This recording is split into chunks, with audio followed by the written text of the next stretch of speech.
Good morning. Well, this was a big one, wasn't it? This was a big decision. An amazing decision, one that we're very happy about. This morning, the Supreme Court has delivered a monumental victory for the Constitution, the separation of powers, and the rule of law in striking down the excessive use of nationwide injunctions to interfere with the normal functioning of the executive branch. The Supreme Court has stopped the presidency itself. That's what they've done.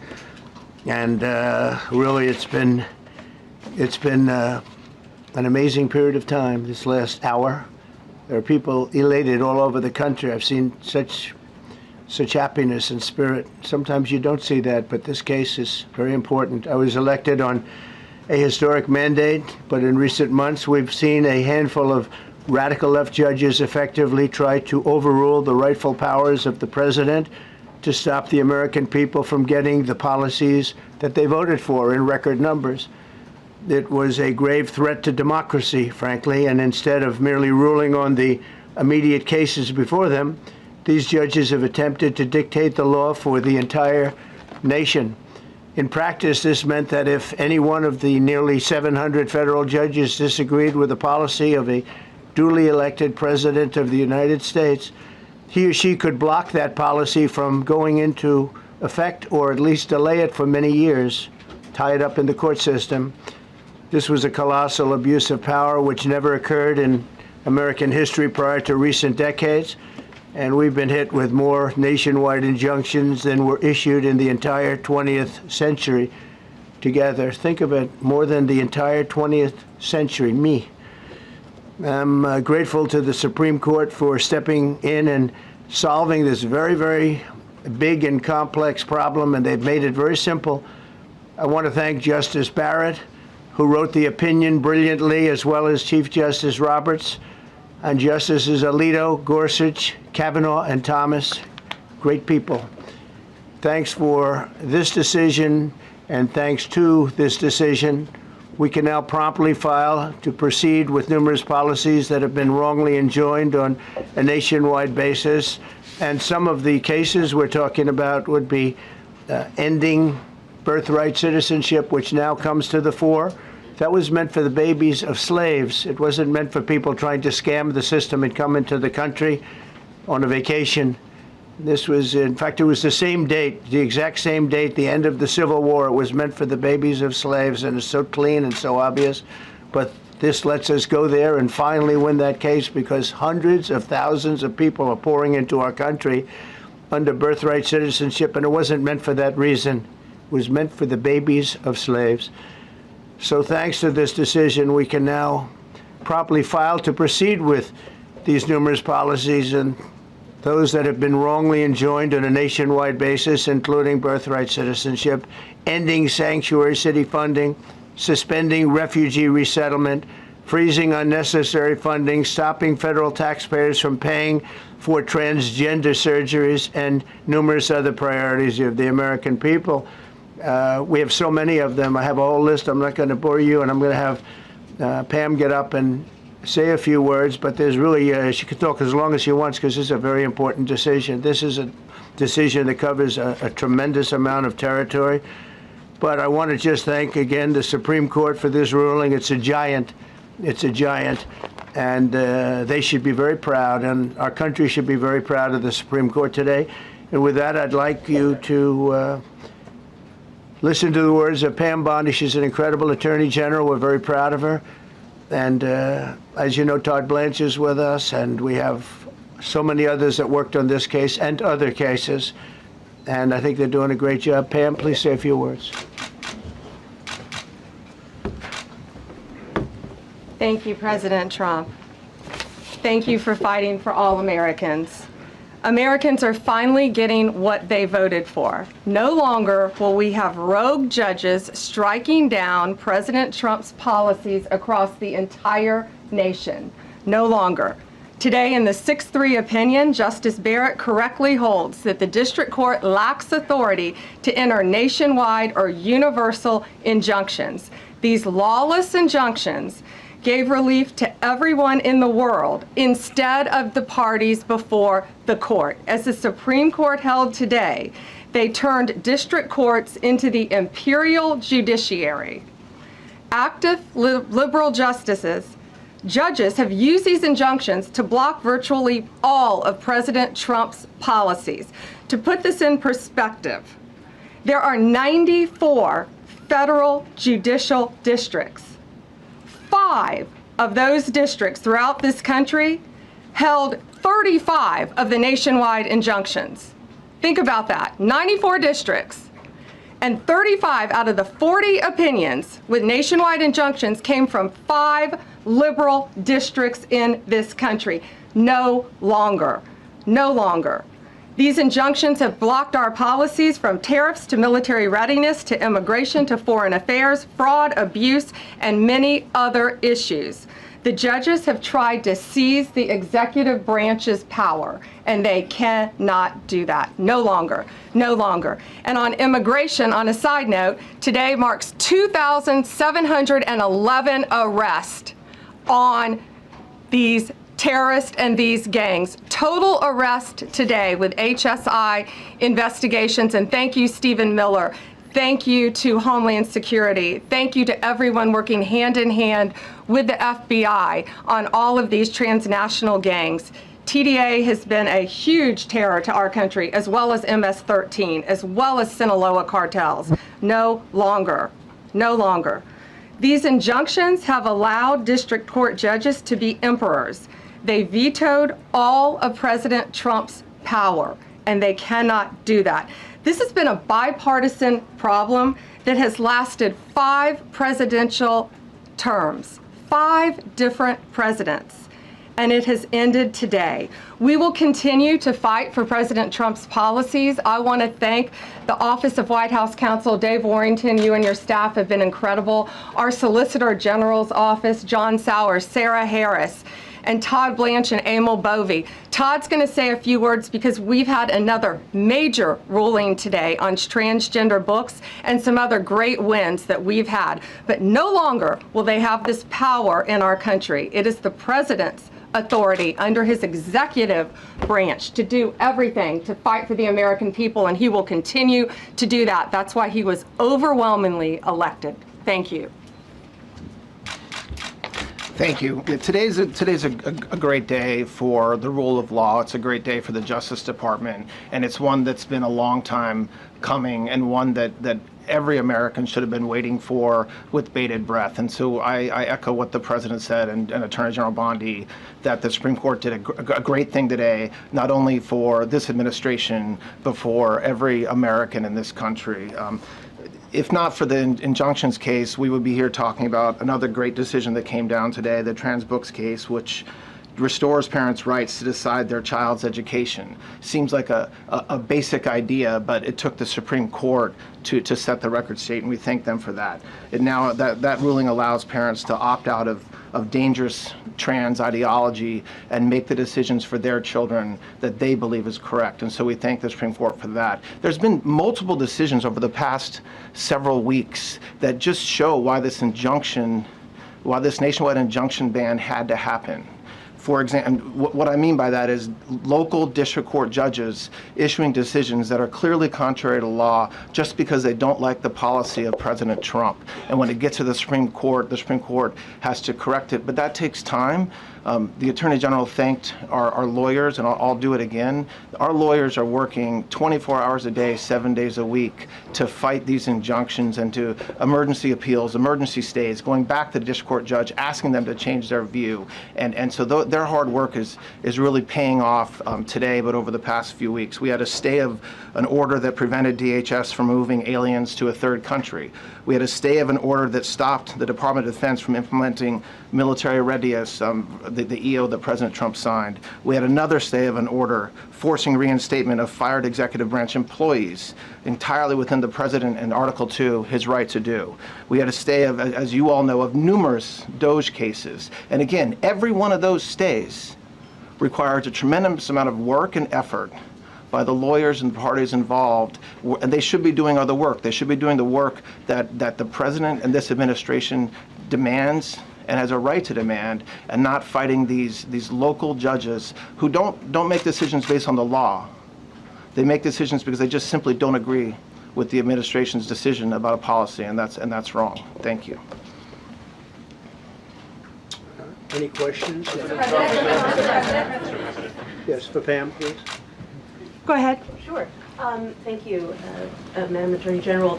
So as you know, the Supreme Court did not rule on the underlying constitutionality of the President's birthright citizenship order. So what is the plan now? Are you going to try to implement the EO just in states where there isn't a legal challenge? Yes, so birthright citizenship will be decided in October in the next session by the Supreme Court, unless it comes down in the next few minutes. I guess it could come down. I think they're still deliberating right now on some cases. As you heard, we just got transgender books, which is a huge win. But most likely, that will be decided in October in the next session. However, it indirectly impacts us because, as you correctly pointed out, if there's a birthright citizenship case in Oregon, it will only affect the plaintiff in Oregon, not the entire country. So yes, it's indirectly, but that's pending litigation, and we're waiting on that in the next term. And how concerned are you that the Supreme Court will come back and determine that the executive order is unconstitutional? Oh, we're very confident in the Supreme Court. But again, it's pending litigation, and that will directly be determined in October, but it indirectly impacts every case in this country, and we're thrilled with their decision today. Peter. Madam Attorney General, thank you for being here to take our questions. A couple questions to the both of you. The EO had a 30-day grace period before it goes into effect. Is there any thought about trying to make it effective immediately within that period of time? We're going to follow the law. We're going to make those decisions, and we're going to do what's right in the bounds of the law. And then the DOJ didn't ask the justices to rule on the merits of the birthright citizenship ban. Just for explanation purposes, why? Sure, because that's going to come down in October in the separate. This was huge because it's indirectly impacted today. As I said, it's case by case. Let me reiterate, of the 35 of the 40 nationwide injunctions filed against this president, against his executive authority as President of the United States, 35 of them came from Maryland, D.C., Massachusetts, California, Washington. I mean, that's crazy. These 5 districts. So yes, it indirectly impacts us. It will be a separate decision in October. Next question. Thank you, Mr. President. A question for you, sir. Do you believe this ends the power of the lower court judges to stop your agenda? Do you see this as a full green light for your agenda going forward? Well, you'd have to really speak to the lawyers about that, but this is really also a decision based on common sense. It didn't work the other way. It was a disaster where somebody from a certain location in a very liberal state, or a liberal judge, or a liberal group of judges could tie up a whole country for years, because their decision would sometimes take years to overturn. We've overturned many of the decisions, but it would take years to do it. And we have to act quickly when it comes to illegal immigration. We have murderers, killers, we have drug dealers, we have what they've allowed to come into our country. Should never be forgotten. It should never be forgotten what they've done to our country, and we have to be able to act very quickly, and we're going to do that. Thank you. Just as Amy Coney Barrett, sir, I know that you praised her and her opinion here in this case. She has taken some heat, though, from some of your supporters who have labeled her weak, a squishy, a rattled law professor. What is your take on that? I don't know about that. I just have great respect for her. I always have, and her decision was brilliantly written today. From all accounts, yeah. Transgender rulings, Mr. President. What would you say to Americans who fear that this is more and more concentration of power in the White House and the executive? Well, this really brings back the Constitution. This is what it's all about, and this is really the opposite of that. I mean, the question is fine, but it's the opposite. The Constitution has been brought back. Thank you so much, President Trump. Illegal crossings in the border are 0 now. 0. Does everyone hear that? 0. Trump 2028. Do you intend, President Trump? Who's that guy? I like him.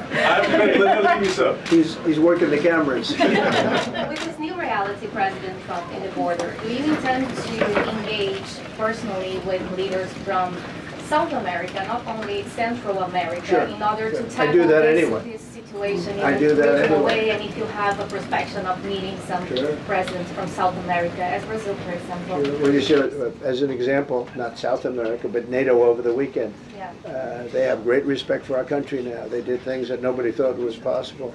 They took funding from 2% to 5%. Nobody thought they'd ever pay the 2%, and now they're paying the 5%. It's over $1 trillion more a year. Think of that, $1 trillion. Nobody thought that could happen. That's a different group of people, different countries. Yeah, but we get along with a lot of countries. We are respected again. Our country, the U.S., is respected again. Was not respected 6 months ago, I can tell you. Can we ask about the big beautiful bill? Yeah, go ahead, please. Yeah, Mr. President, you have a deadline coming up on trade in 2 weeks. Which countries, if On any, what? on trade, on tariffs, Yeah. sir? Which countries, if any, are close to agreements with the administration? Well, that's an interesting question. We've made a deal with China. We've made a deal with probably 4 or 5 different countries. With the UK, it was a great deal for both. And we're in the process of making some others. But ultimately, in fact, Scott is here, and Howard Lutnick, these 2 guys have been doing an incredible job, and the people that work with them have been doing an incredible job. But you know, we have 200 countries, you could say 200 countries plus. We can't do that. So at a certain point over the next week and a half or so, or maybe before, we're going to send out a letter. We talked to many of the countries, and we're just going to tell them what they have to pay to do business in the United States. And it's going to go very quickly. But some of the bigger countries, so India, I think we're going to reach a deal where we have the right to go in and trade. Right now it's restricted. You can't walk in there, you can't even think about it. We're looking to get a full trade barrier dropping, which is unthinkable. And I'm not sure that that's going to happen, but as of this moment, we've agreed to that, go into Indian trade. We're going to be trading in China. That's going to come a little bit down the road, but we're going to be trading in China. We have a lot of great things going, and we're getting along with countries, but some will be disappointed because they're going to have to pay tariffs. And we've taken in already hundreds of billions of dollars in tariffs. No inflation. The only problem we have is we have a Fed guy that doesn't understand what's happening, and it would be great if he'd lower the rate because we'd be able to borrow a lot cheaper. Yeah, go ahead, please. Mr. President, a question on transgender. Why don't we keep it on this subject? This is such a big subject. You know what? Trade is so big, but this, I don't know, in a certain way, this might be bigger than trade. I think this is bigger than trade. Yes, please, go I ahead. was wondering, though, if you could... Go ahead. Sir, on the transgender ruling, the Supreme Court ruling that parents with religious objections can pull their kids out of public school lessons that use LGBTQ materials. Pam brought it up. Your reaction to that ruling today, sir? I think the ruling was a great ruling, and I think it's a great ruling for parents. It's really a ruling for parents. They lost control of the schools. They lost control of their child. And this is a tremendous victory for parents. And I'm not surprised by it, but I am surprised that it went this far. It took us to bring life back to normal. So it's wonderful. It's parental. And I kept saying, we will give you back your parental rights.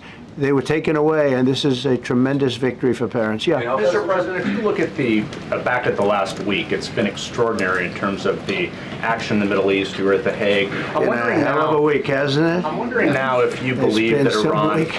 I'm wondering now, sir, if you believe that Iran has given up its long history of ambitions with nuclear weapons, or what you would like to see from them to prove that they do, and what type of meetings is your administration looking for next week with Iran? So Iran wants to meet. As you know, their sites were obliterated. They're very evil nuclear sites. They were, now has been proven. We had some fake news for a little while. The same people that covered the Hunter Biden laptop was from Russia. The same people that did 3 or 4 other Russia hoax. But on their No, wait, just listen. They came up with something that delayed the credit that our great pilots and these great what talent that was, and they hit it right down in the spot. 52,000 feet. Think of this dark, no moon, you couldn't see a thing, and they hit the refrigerator door, as they say. That's the size of a target, and overwhelmingly, and it's amazing what was done. We're the only ones that could have done it, and we took out the other, 2 of the other sites also. In addition to that, we finished them off. That was a very evil intention. I believe that, and again, time will tell, but I don't believe that they're going to go back into nuclear anytime soon. They spent over $1 trillion on nuclear, and they never got it together, and nothing was moved. from the site, by the way. To do that is very dangerous. It's very, very heavy material. Those cars were most likely the cars of masons because they were pouring concrete at the top, at the hatch, as you know, the hatch going into the nuclear site. They wanted to reinforce it, and they had some masons there pouring concrete. By the way, that concrete was obliterated. It hit exactly at the concrete. It was, I don't think it had a chance to dry, but everything's down there. It's under millions of tons of rock. Please. Yes. Your administration has said that El Salvador is one of the safest countries in the hemisphere. So why haven't you yet canceled temporary protective status for that country? Was it part of the deal? Well, we'll take a look. We've had a great relationship with El Salvador. They have a fantastic leader. They built a massive prison system. And I don't know exactly why, but it's a hell of a system. And we bring people there, and when they go there, they don't get out. And frankly, when they hear they have to go there, they become very nice people. They become very nice people. It's a tough system, but it's a brilliant system, and it's a system done by a very, very good leader. We'll talk about El Salvador. A lot of respect. Yeah, please. Thank you. A question for you, and then a question for the Attorney General.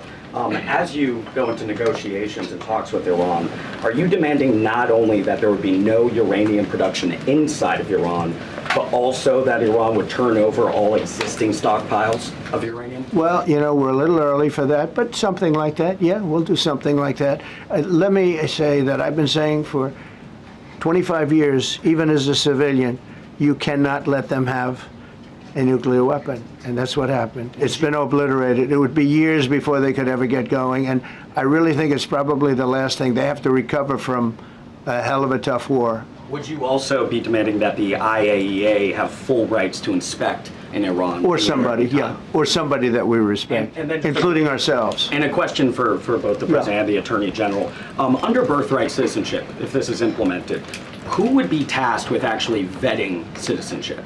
And how, like, would this be a situation where you have nurses and doctors checking for citizenship of parents, or? This is all pending litigation. It's going to be decided in October by the Supreme Court, and we'll discuss that after the litigation. If you have an undocumented baby, would that baby then be an enforcement priority? The violent criminals in our country are the priority now. Let me put it in perspective. Today marked the 2,711th arrest in our country of TDA members, just TDA. Everyone in this room agrees they are one of the most violent criminal organizations in the world. And the Biden administration let them walk into our country for the last 4 years. 2,711 of them today have been arrested in our country. That is a priority of Donald Trump. That is a priority of this country, of Homeland Security, of all of our lawyers, of FBI. That's the priority. That will be discussed in October when the Supreme Court hopefully rules in our favor, and we're very confident of that. But you should all feel safer now that President Trump can deport all of these gangs, and not one district court judge can think they're an emperor over this administration and his executive powers, and why the people of the United States elected him. I just might add one thing, and you know, they used birthright citizenship, some of the worst people, some of the cartels, to get people into our country, just so you know. And again, I say, if you look at the end of the Civil War, the 1800s, it was a very turbulent time. If you take the end day, was it 1869 or whatever, but you take that exact day, that's when the case was filed. And the case ended shortly thereafter. This has to do with the babies of slaves, very, very obviously. And I think we're going to win. People didn't, I don't think they went about discussing it right. I came along and we looked and we said, wait a minute, this is wrong. We've been looking at birthright citizenship wrong for years, but they've used it. The cartels have used birthright citizenship to get very bad people in, and what Pam's doing and what Todd and everybody else, what they're doing at DOJ and all over, FBI, ICE, Border Patrol, these are incredible people. They're trying to keep our country safe, and they don't want to have people come in. This is just another way that they get illegal immigrants into our country, and in some cases, very, very bad ones. Go ahead. Thank you, Mr. President. On your tax bill, if I could for a moment, senators are racing to rewrite parts of it right now after the Senate parliamentarian ruled that sections of it were outside of the process that they're using to get this through. Do you think that senators should respect the decisions of the parliamentarian? And what have you personally done in the last 48 hours to try and get Republican senators who are against the bill to a yes? Well, look, it's a great bill. It's a massive tax cut. If it's not approved, your taxes will go up by 68%. Think of that, 68, a record, the highest in the history. The Democrats won't approve it only because politically it's so good for the Republicans. The Democrats aren't approving it. But think of what they're not approving. They're not approving border security. We've done a great job at the border, but we have to add some wall. We have to do, various things. We have no money for that. We have no money for the border. We have no money for so many things. But if the Democrats, it'd be interesting to see if we get any Democrat votes. We should. If I were a Democrat, I would absolutely, maybe Fetterman, because he seems to be the most sensible one lately. If I were a Democrat, I would vote for this bill all day long because it's tax cuts and so many other things that are common sense. They're basic things. I think they're doing fine. The parliamentarian's been a little difficult. And I would say that I disagree with the parliamentarian on some things, and on other ways he's been fine. But we'll have to see. It's a big issue. I will tell you this: if that bill doesn't pass, the country will get a 68% tax increase. So think of this: you're a Democrat and you vote against it. That means you're voting in favor, because essentially you're voting in favor of the largest tax hike in the history of our country. And you can't do that. In addition, we're cutting costs by $1.7 trillion, and it won't affect anybody. It's just fraud, waste, and abuse. Mr. President, a leading global economist just did a 180 and says your tariff plan, you may have outsmarted everybody with it. What is your message? I love this. I love this question. This is the favorite. This is the best question I've ever been asked, because I've been going through abuse for years on this. Because as you know, we're taking in hundreds of billions of dollars, no inflation whatsoever. But Mr. President, what is your message to critics who think your tariff plan will cause a recession? I think they should go back to business school. It's so obvious. It's so obvious. I mean, we're taking in billions and billions of dollars from China and a lot of other countries. We took in, I had a call from somebody in the House and a high official. Sir, we have a problem. We don't know what to do. The books are a mess. I said, what do you mean by the books? The books, the money coming in. It's so terrible. I figured, oh boy, what's this? I don't like this question.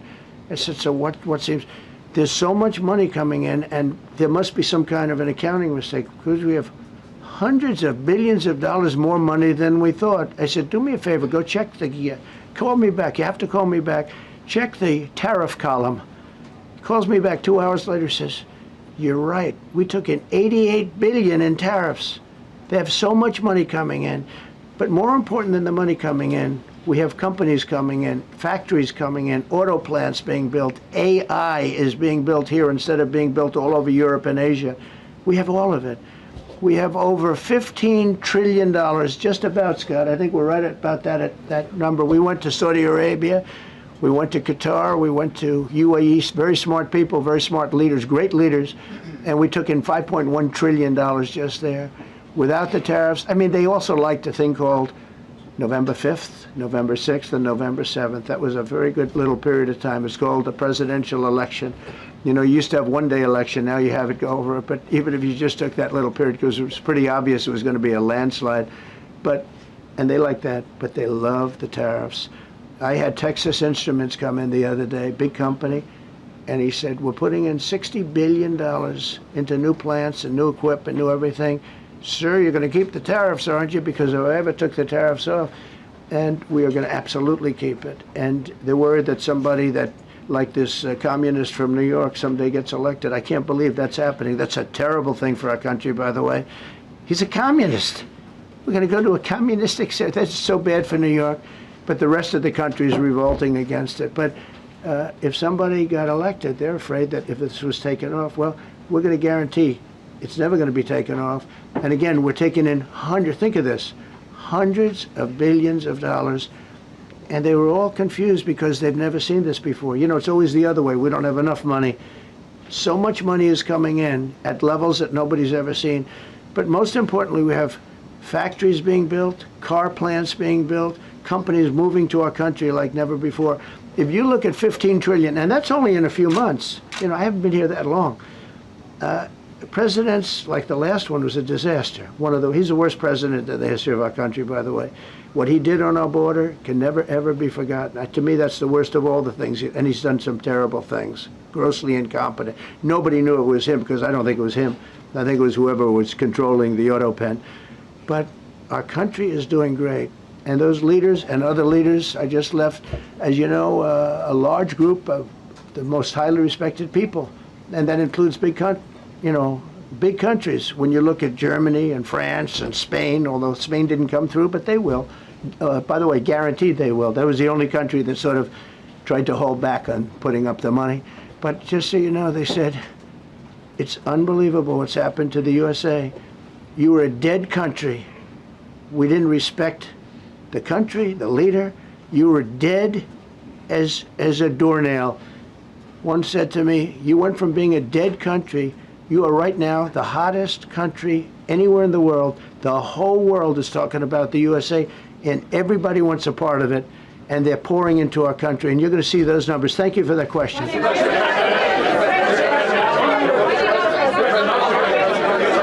Yeah, go ahead, please. Thank you, Mr. President. I have a question about trade. Secretary Bessent has said that he hopes tariff deals with major partners will be done by Labor Day.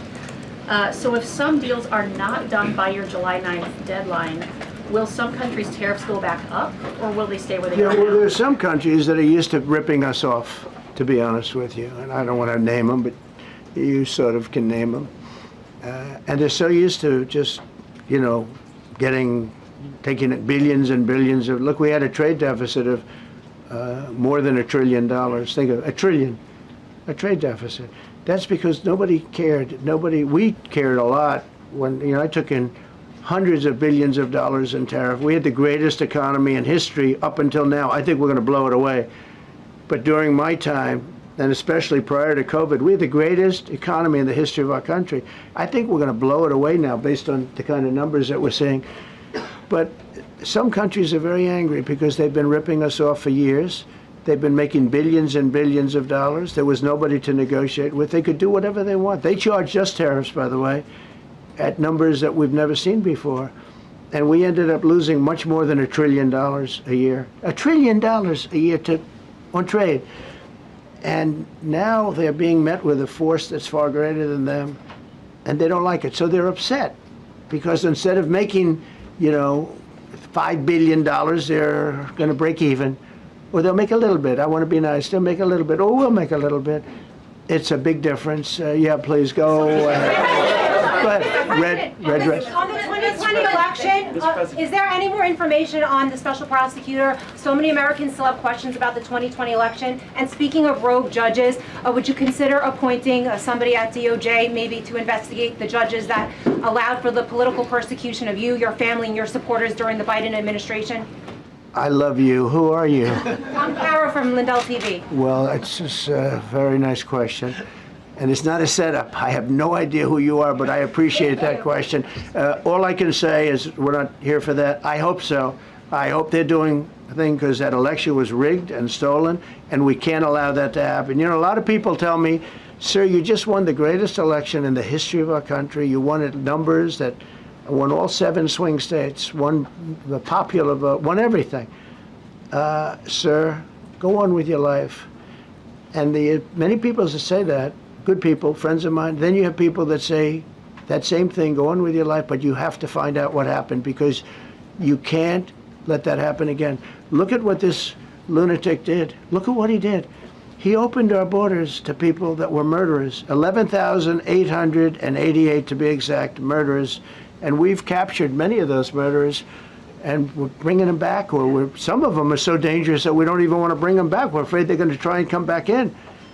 But he allowed people to come into this country, people from mental institutions, insane asylums, that's a mental institution on steroids, people from mental institutions, gang members, drug dealers, people, jails, being emptied out into our country. Venezuela emptied out almost its entire prison population into our country.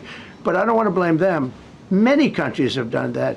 The Congo, you know, we have a great press conference coming up later, and it's the Congo and Rwanda. You know, they were fighting for years, and it was machetes, it was vicious, it was as vicious, people's heads being chopped off. And I have a man who's very good in that part of the world, very smart, and put them together, and we're signing a peace treaty today. First time in many years they're going to have peace, and it's a big deal. You know, we talk about Russia, and we're working that one. President Putin called up and he said, I'd love to help you with Iran. I said, do me a favor, I'll handle Iran. Help me with Russia, we got to get that one settled. And I think something's going to happen there. But we did some great work. India and Pakistan, that was going to be maybe nuclear. We did that. We did a lot of work. I don't know if there's ever been a president that's done much more. Serbia, Kosovo was going to go at it, going to be a big war. I said, you go at it. There's no trade with the United States. They said, well, maybe we won't go at it. That's what happened with India and Pakistan. I was negotiating with both of them, and I said to Scott, I said to Howard, cancel all deals with India and Pakistan. They're not trading with us because they're in a war. They called back, what do we do? I said, look, you want to have trade with the United States, it's great. But you want to go and start using nuclear weapons on each other? We're not going to allow that. And they both agreed. Both have great leaders. They both agreed not to do it. So we did a lot, but I appreciate that question.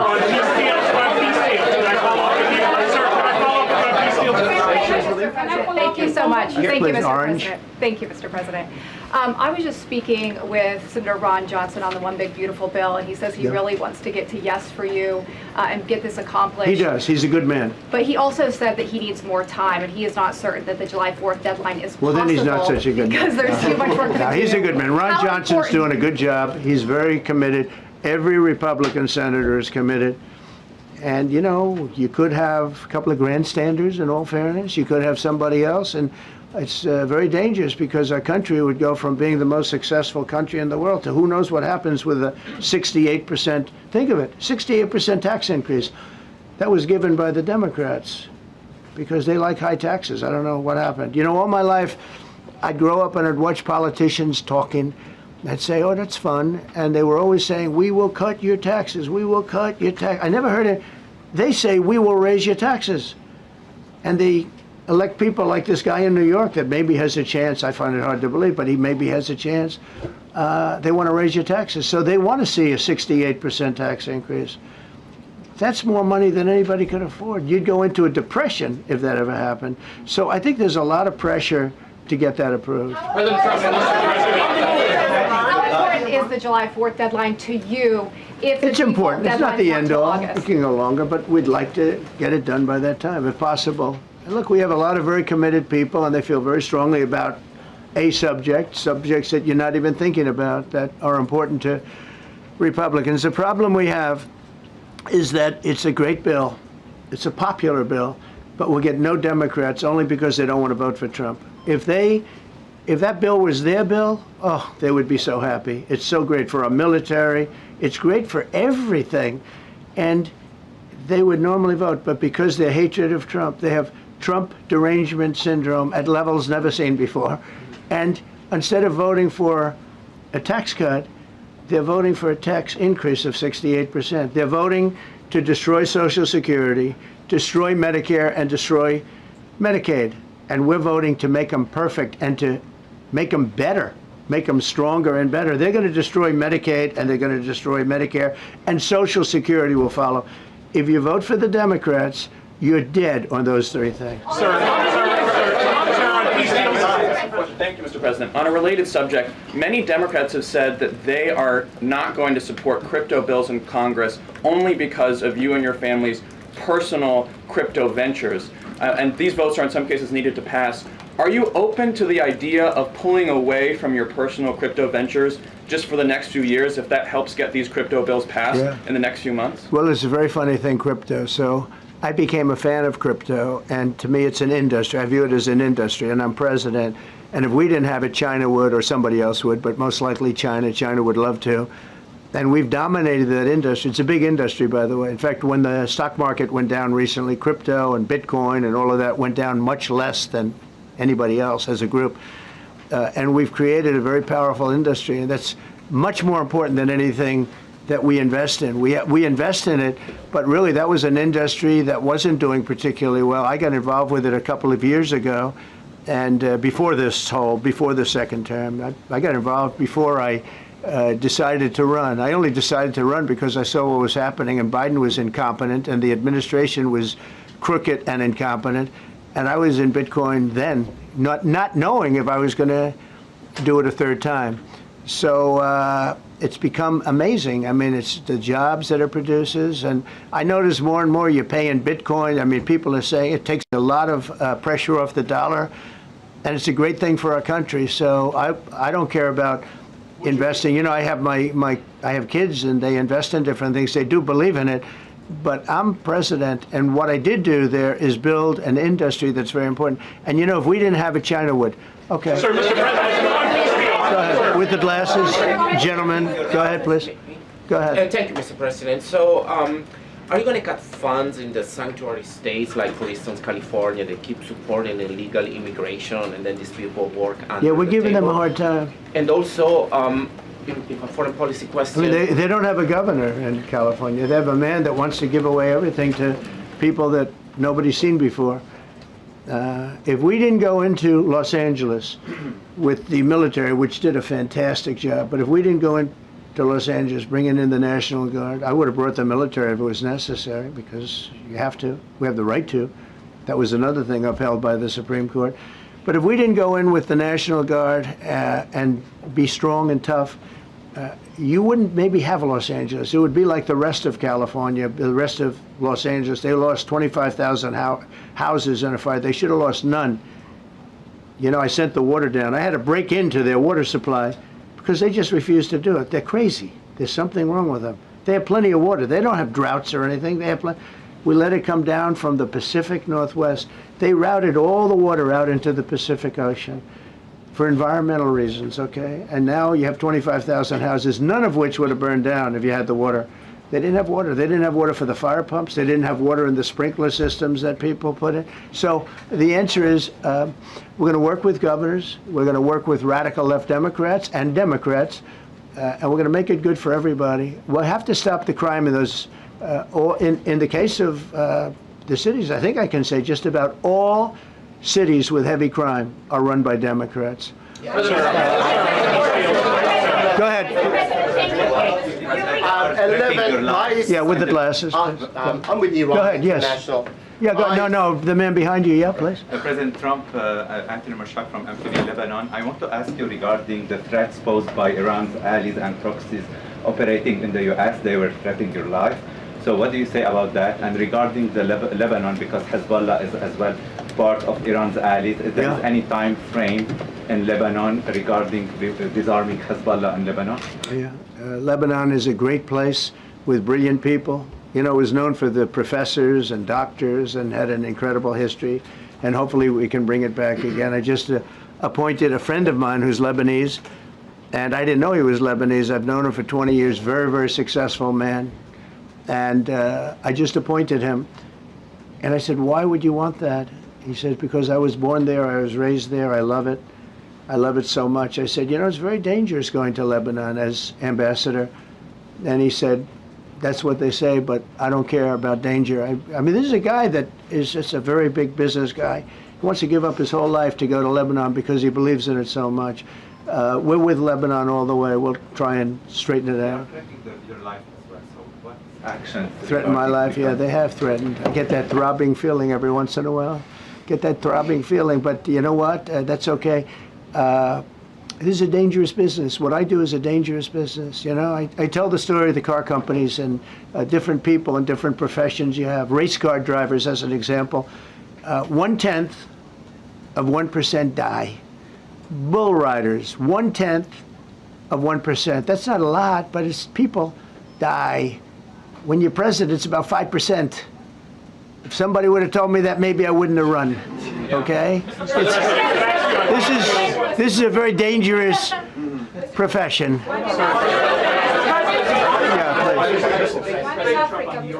By the way, so many questions. Should we keep this going, Pam? Or not?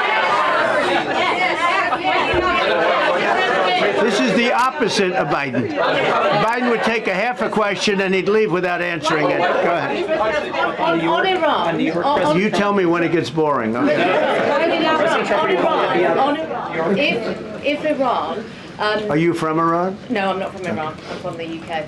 But if the intelligence reports conclude that Iran can enrich uranium to a level that concerns you, would you consider bombing the country again? Without question, absolutely. And have you had any conversations? Turned out to be unbelievable. But, you know, our incredible flyers and I call them the shots, these guys are unbelievable. Think, from 52,000 feet, they hit the equivalent of a refrigerator door. They actually hit it right in the center, so it's much smaller than that. And just bomb after bomb going deeper, deeper, blowing up. Incredible, incredible thing. I don't know if you heard the general, he was very impressive. Raisin Cane. You know, he's the one that beat ISIS for me. And he did it in a matter of weeks. And I was told it was going to take 4 or 5 years. And when I got this job, I always said, if I get this job, I'm going to put that guy as the head of the Joint Chiefs of Staff. And Dan Kane, and he, when I heard his name was Raisin, his nickname is Raisin Cane. I said, you got to be kidding. So I liked him right from the beginning. But he knocked out ISIS in a time that nobody ever thought possible. And when this attack was completed and so successful, I said, now I know how you knocked out ISIS so quickly. But we have the best people, we have the best equipment in the world. You know, I rebuilt the military during my 4 years, during my other term. We have the best equipment in the world. The problem is we gave away, you know, a lot of it, but small relatively speaking. We gave a lot of it away to Afghanistan. Shouldn't have happened. That just shows how incompetent they were. They gave all that equipment away, billions and billions of dollars worth. Shouldn't have happened, but that was small compared to what we have. Now we have a great military with great people. Okay. Yeah, please. Mr. President, congratulations. A couple of very different questions. One is Rwanda, 1994. As you grew up in New York, we all knew how horrific those attacks were. Congratulations on that treaty. There are talks that perhaps... That's going to take place today at 3 o'clock in the Oval Office. We're going to have a signing with Rwanda and the Congo. I have a follow-up. So I'm a little out of my league in that one because I didn't know too much about it. I knew one thing. They were going at it for many years and with machetes. It is one of the worst wars that anyone's ever seen. And I just happened to have somebody that was able to get it settled. I mean, just a brilliant person who is very comfortable in that part of the world. It's a very dangerous part of the world. I said, are you uncomfortable there? People are being killed. School children are being raided and killed. And I don't even want to say how, but as viciously as I've ever heard. Are you uncomfortable? No, that's the part of the world that I know. Very comfortable. Was able to get them together and sell it. And not only that, we're getting for the United States a lot of the mineral rights from the Congo as part of it. They're so honored to be here. They never thought they'd be coming to, look, this is a very tough part of the world. They never thought, they were just telling me, they never thought they'd ever be coming to the White House, and they're so honored. And so we're going to give them a great big reception, but that's after many years of fighting. It's a great thing. That's at 3 o'clock, I believe. Sir, are you concerned at all about secret nuclear sites in Iran? You talk about maybe just secret nuclear sites? Yes, there might be some that not really. Can I tell you? They're exhausted. And Israel's exhausted too. And I dealt with both of them. And they both wanted it settled, both of them. And we did a great job, but they're exhausted. The last thing they're thinking about right now is nuclear. You know what they're thinking of? They're thinking about tomorrow, trying to live. It's such a mess. It's such a mess. The place was bombed to hell. And no, I'm not worried about it at all. And I'm putting out a little statement. I'm going to respond to the Ayatollah's statement yesterday that we won the war. Oh, God, we won the war. And I said, look, you're a man of great faith, a man who's highly respected in this country. You have to tell the truth. You got beat to hell. And Israel was beat up too. They were both beat up.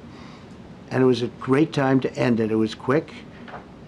They got the hate out. There was a lot of hate, a lot of hate. It would be great if they didn't have that hate. But the last thing they're thinking about is nuclear weapons right now. please. Thank you, Mr. President. Iris Tao with NTD Research Media with the Epoch Times. Thank you Good. so much for doing this. It's Good. very refreshing for all of us here, It's a I good believe, group. in this room. It's refreshing. Very refreshing. Yes, we haven't Probably. had this in, for the past I understand what you mean. So thank you so much for coming out here. Other to talk than to us. Caroline's done a great job. Yes. You're referring to the past administration, Yes, not to yes. Caroline, right? Yes. Back to the ruling today, if you don't mind. So you have always talked about winning for the American people. Right. How do you think today's ruling will enable you to further deliver for American families and workers across the country, not only when it comes to immigration, but also when it comes to trade, energy? What actions are you most eager to move forward Well, I with think now? taking power away from these absolutely crazy radical left judges is a tremendous, this is such a big day. This is such a big day. It's like, it's sort of sad because we're doing the signing at 3 o'clock, and this may very well dominate the signing of a big war that was going on and really affecting the continent of, think of it, the entire continent of Africa was being affected. And we're settling that war today, and this will probably be a headline. But this is a very big moment, and it gives power back to people that should have it, including Congress, including the presidency. And it only takes bad power away from judges. It really doesn't take power. It takes bad power, sick power, and unfair power. And it's really going to be, this is a very monumental decision. Yeah, please. Yeah, Mr. President, thank you very much. On July 9th, is that July 9th date set for tariffs to snap No. back? Or could there be a... We can do whatever we want. We could extend it. We could make it shorter. I'd like to make it shorter. I'd like to just send letters out to everybody. Congratulations, you're paying 25%. He doesn't want, he's a much nicer person than I am. Go ahead, you finish it up? Who are you considering for the Federal Reserve then? And are you speeding up that process? I see Secretary... Oh, he's terrible. He's terrible. I mean, I have a list of things. We're like 38 on the list. We pay, Cameroon and different places are paying the same as us. Because, you have somebody sets a rate at 4% or 4.5%. It's hard to go out and say we should be paying 1% when you have your so-called experts doing that. And the sad part is, as per the question that you asked about tariffs, we've had the tariffs and we have less inflation than we had before. What we have is a hell of a lot more money, a hell of a lot more income, and we shouldn't be paying a rate like that. In other words, when we pay a rate, I'll tell you, each point is the equivalent of $300 billion. So if we had it down 3 points, because I think we should be at 1, you have Switzerland is at 0.25, in other words, 25% of 1%. And they're the #1 right now, but we should be the #1. And soon you're going to have, I think, you're going to have where the people will pay will pay, like we had a few years ago, where you put up money, you loan money, and I mean, you actually, instead of paying, you get paid. I love that. I don't know if it's any good, but I love it, where you put up money and you get paid. But we should be in a category, so we should be at the top of the list, not toward the bottom of the list. But we have a man who's not a smart man, and he probably has Trump derangement syndrome. And he's just not a smart person. What he's doing, though, he's hurting us for years to come. Because if we borrow money at 2 points higher than we should be paying, that's $600 billion. Wouldn't you say those numbers are about right, Scott? So it's 2 points would be about 600, actually more than that, but about $600 billion, all because the guy doesn't want to lower the rates. He is doing the service, a very disservice, and then he goes up and talks about, I'd like to see costs come down. He gets up and he does his little thing for 5 minutes, and he goes out and he goes back to the beach. He goes, I'd like to see costs come down. Well, he could lower the interest cost by $900 billion a year. All he has to do is lower rates. And everybody's saying, I was watching some of the business shows today, and they're saying, Trump's right. He should really be cutting. The country's doing well. We have no inflation. Now, despite him, we're doing great. But if we got the rates down, we would be a rocket ship. So I think that'll be it. And I just want to thank everybody. This is a really big day. We've had a big week. We've had a big week. We've had a lot of victories this week. NATO was a tremendous victory.